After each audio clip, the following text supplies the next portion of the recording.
पाव भाजी आ गए रे भाई। बम्बई की मशहूर पाव भाजी अपने गांव आ गई भाई। आ जाओ भैया। ए भैया बताओ। हाँ भाई साहब बताओ कितनी प्लेट लगा दूं? ए भाई अकेला आया हूं तो एक ही प्लेट लगाओगे ना यार। और सुनो जरा एक बात तो बताओ, तुम्हारा ठेला तो यहाँ कई सालों से देख रहा हूं मैं, फिर तुम्हारी पाव भाजी बम्बई कब होकर आ गई भाई? अरे भैया पाव भाजी नहीं बल्कि मैं होकर आया हूं बम्बई। वहां पूरे 6 महीने एक होटल में काम सीखा। और काम क्या, सच बोलूं तो पूरा दिल लगाकर ये पाव भाजी बनाना ही सीखा मैंने। आपने मेरे बाबा को देखा होगा यहाँ पर ठेला लगाते। मैंने तो बस अभी अभी काम संभाला है। हाँ हाँ जानता हूँ तुम्हारे बाबा को, भोला यही नाम है ना उनका। कई बार खा के गया हूँ उनके हाथ की बनी पाव भाजी, और मुझे तो उन्हीं के हाथों वाला स्वाद चाहिए भाई। ये बम्बई का मुझे कुछ नहीं पता। आप बिल्कुल भी चिंता ना करो भैया, ऐसी पाव भाजी खिलाऊंगा आपको कि हर रोज आओगे मेरे ठेले पर। ये लो खा के देखो, और जो मेरी बात गलत हो तो कहना। इतना कहकर शंकर ने उस ग्राहक की तरफ गर्मा गर्म पाव भाजी की प्लेट बढ़ा दी और फिर, हाँ भैया अब बोलो मजा आया कि नहीं? अच्छी थी, पर ईमानदारी से बताऊं तो तुम्हें बम्बई जाने के बजाय अपने बाबा से ही पाव भाजी बनाना सीखना चाहिए था। वैसे अभी भी कुछ बिगड़ा नहीं है, वापस से वही स्वाद ले आओ तो बम्बई से लोग यहाँ आएंगे तुम्हारी पाव भाजी खाने। अरे अरे बड़ा मजाकिया हो भैया तुम तो है। उस ग्राहक की बात पर शंकर ने ज्यादा ध्यान नहीं दिया, क्योंकि सच तो ये था कि शंकर कभी अपने गांव से बाहर गया ही नहीं, और पाव भाजी बनाना उसने थोड़ा बहुत अपने बाबा भोला से ही सीखा था। और अब भोला के बीमार पड़ने की वजह से उसे ही सारा काम संभालना था, जिसके लिए उसे मेहनत से ज्यादा तरकीबें लड़ाने में भरोसा था। क्या रे शंकर, आज भी सारी भाजी बचा लाया? क्या चक्कर है, तू ठेला लगाता भी है या नहीं? बाबा कसम से पूरा दिन खड़ा रहा धूप में, पर मुश्किल से 2-4 लोग ही खाकर गए। ऊपर से चिल्ला चिल्ला कर मेरा गला और फटेबाज जैसा हो गया।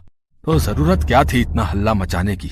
है मैंने तुझे कितनी बार समझाया, पाव भाजी के स्वाद पर काम कर, मसालों को धीमी आंच पर भून और सब्जियों को भी खूब अच्छे से पका है, और पाव भी रोज के रोज एकदम ताजे बनाया कर, तब जाकर लोग पसंद करेंगे तेरी पाव भाजी।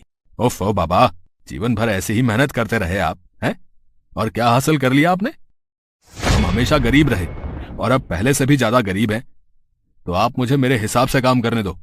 मुझे पता है कि पाव भाजी कैसे बनानी है और फिर कैसे बेचनी है। हाँ कुछ नहीं जानता है तू, है मैं देख नहीं रहा हूं क्या? ये भाजी तूने परसों बनाई थी और आज भी पूरा का पूरा बर्तन भरा हुआ है। देख बेटा, ऐसे काम नहीं चलेगा। तू एक बार ठंडे दिमाग से मेरी बात सुन तो सही। मुझे कुछ नहीं सुनना है बाबा, मैंने सोच लिया है। मैं जा रहा हूं शहर, अब वहीं जाके अपनी पाव भाजी बेचूंगा। भले ही कम लोग खाकर जाएं, पर वहां शहर में कम से कम पाव भाजी का दाम तो बढ़िया मिलेगा। भोला ने शंकर को समझाने की बहुत कोशिश की, लेकिन वो तय कर चुका था। उसने भोला को अपने एक रिश्तेदार के भरोसे छोड़ दिया और खुद शहर जाकर अपना पाव भाजी का ठेला लगाने लगा। शुरुआत में शंकर का अंदाजा बिल्कुल सही साबित हुआ। पाव भाजी का दाम बढ़ाने के बावजूद शहर में शंकर की अच्छी कमाई होने लगी और इससे शंकर बहुत खुश था। फिर एक दिन, सुनिए, क्या रेट है आपकी पाव भाजी का? जी ये आपके लिए फ्री है। हैं? ऐसे कैसे? सबको फ्री में बांटते हो क्या? नहीं सबके लिए फ्री नहीं है, बस आपके लिए ही फ्री है। अच्छा, और मुझ पर इतनी मेहरबानी किस लिए? मेहरबानी जैसी तो कोई बात नहीं है मैडम जी। वो क्या है कि मैं हर रोज आपको यहाँ आते हुए देखता हूँ, और ये भी देखता हूँ कि आप कैसे उन सड़क किनारे बैठे गरीब बच्चों को मुफ्त में खाना खिलाती हैं। तो बस मैंने सोचा क्यों ना मैं भी आपके इस अच्छे काम का भागीदार बन जाऊं। पर आज मैं उन बच्चों के लिए नहीं बल्कि खुद के लिए पाव भाजी लेना चाहती हूँ। बहुत भूख लगी है, तो अब तो बताओ क्या रेट है पाव भाजी का? कोई बात नहीं मैडम जी, आपको पाव भाजी खिलाकर मुझे सच में बहुत खुशी होगी। आप पैसों की चिंता मत कीजिए, बस खाइए और बताइए कि पाव भाजी बनी कैसी है।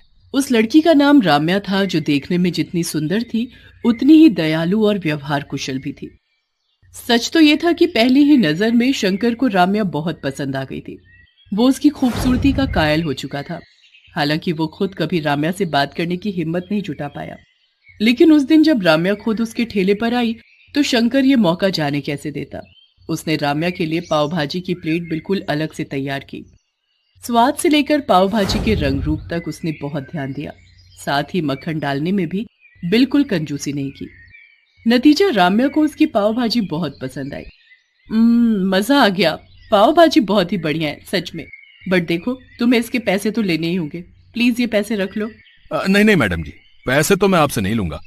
हाँ, पर एक मदद जरूर चाहिए थी आपसे। हाँ तो बताओ ना। मैडम जी, मैं अपने गांव से अभी अभी शहर आया हूँ काम जमाने। तो आप अगर अपने जानने वालों को मेरी पाव भाजी के बारे में बताएं तो बड़ी मदद हो जाएगी। हाँ हाँ, क्यों नहीं, मैं तुम्हारी मदद कर सकती हूँ। मैं आईटी कंपनी में जॉब करती हूँ और इसके अलावा एक संस्था के लिए भी काम करती हूँ, जो हर रोज कई सारे गरीब और अनाथ बच्चों के लिए खाने का इंतजाम करती है। मैं वहां तुम्हारी बात करवा सकती हूँ। तुम्हारी भी अच्छी कमाई हो जाएगी और इस बहाने बच्चे भी तुम्हारी पाव भाजी खाकर खूब खुश हो जाएंगे। शंकर को और क्या चाहिए था। अच्छी कमाई के साथ साथ उसे राम्या का साथ भी मिल रहा था। राम्या बहुत ही मिलनसार और दरिया दिल थी। वो बिना किसी स्वार्थ के शंकर की मदद कर रही थी, इस बात से अनजान कि शंकर के मन में उसके लिए क्या चल रहा था। क्या बात है, मैंने शहर आकर सच में बहुत ही अच्छा किया। राम्या मैडम की मदद से कितने सारे ऑर्डर मिल गए पाव भाजी के। अब तो सारा दिन धूप में ठेला लेकर खड़े रहने की भी जरूरत नहीं। ऐसे ही चलता रहा तो बहुत जल्द मेरे दिन बदल जाएंगे और फिर मैं मैडम जी से अपने दिल की बात कहूंगा। अब वैसे उनकी बातों से तो ऐसा ही लगता है कि वो भी मुझे पसंद करती हैं। हो सकता है मेरे बोलने से पहले वो ही अपने दिल की बात कह दे, हैं? शंकर इसी गलतफहमी के साथ राम्या से मिलता रहा और खूब पैसे भी कमाता रहा। वो जल्द से जल्द अमीर होना चाहता था ताकि राम्या से शादी की बात कर सके, लेकिन ये इतना आसान भी नहीं था। राम्या खुद अच्छा कमाती थी, इसके अलावा उसका परिवार भी काफी अमीर था। बातों ही बातों में शंकर ये सब जान चुका था, इसीलिए अब वो ज्यादा पैसे कमाने के लिए कुछ भी कर। राम्या सुनो, वो पाव भाजी वाला वेंडर, क्या नाम था उसका? हाँ शंकर, उसे आगे से ऑर्डर मत देना। लेकिन क्यों सर, कोई प्रॉब्लम है क्या? अगर बजट का इशू है तो मैं कुछ। नहीं, प्रॉब्लम उसकी पाव भाजी में है, जिसे खाकर बच्चों को फूड पॉइजनिंग हो रही है। कई बच्चों की तो क्रिटिकल सिचुएशन है। लेकिन सर, ये सब किसी और वजह से भी तो हो सकता है।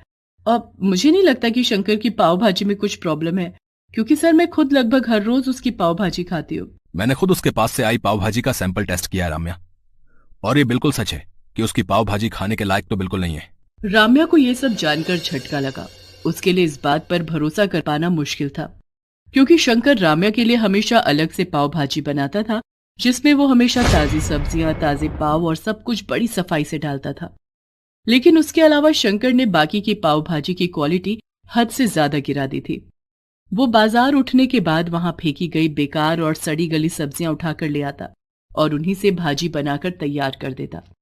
इसके अलावा मसालों और पाव के मामले में भी हालत ऐसी ही थी, और ये सब करके वो पाव भाजी की लागत को कम कर रहा था, फिर चाहे नतीजा कुछ भी हो। शंकर को लगा कि सड़क किनारे रहने वाले गरीब बच्चे कभी उसकी पाव भाजी को लेकर किसी से भी शिकायत नहीं करेंगे। लेकिन अब सच राम्या के सामने था, जिसे जांचने के लिए राम्या ने खुद शंकर के पास से गरीब बच्चों के लिए आई हुई पाव भाजी खाकर देखी। और फिर साहब, वो अपनी राम्या मैडम कहाँ है? कई दिन हो गए वो दिखी नहीं, और पाव भाजी का ऑर्डर भी नहीं आया आपकी तरफ से। पाव भाजी का ऑर्डर? बेटा तेरे पास तो पुलिस आएगी, कंप्लेन कर दी है मैंने तेरे खिलाफ। तेरी वो बकवास पाव भाजी खाकर पहले बच्चे बीमार पड़े और फिर राम्या बेचारी पिछले 4 दिनों से हॉस्पिटल में है। क्या? नहीं, ऐसा नहीं होना चाहिए सर। आप मुझे शौक से जेल भेज देना, लेकिन उससे पहले मुझे एक बार मैडम जी से मिलवा दीजिए। आपका बड़ा एहसान होगा मुझ पर। मैं एक बार उनसे माफी मांगना चाहता हूँ और ये तसल्ली भी करना चाहता हूँ कि वो ठीक है। शंकर की आंखों में आंसू थे, जिन्हें देखकर एनजीओ मैनेजर का दिल पसीज गया और वो उसे राम्या से मिलवाने हॉस्पिटल लेकर गया। लेकिन राम्या ने शंकर से मिलने से साफ इनकार कर दिया।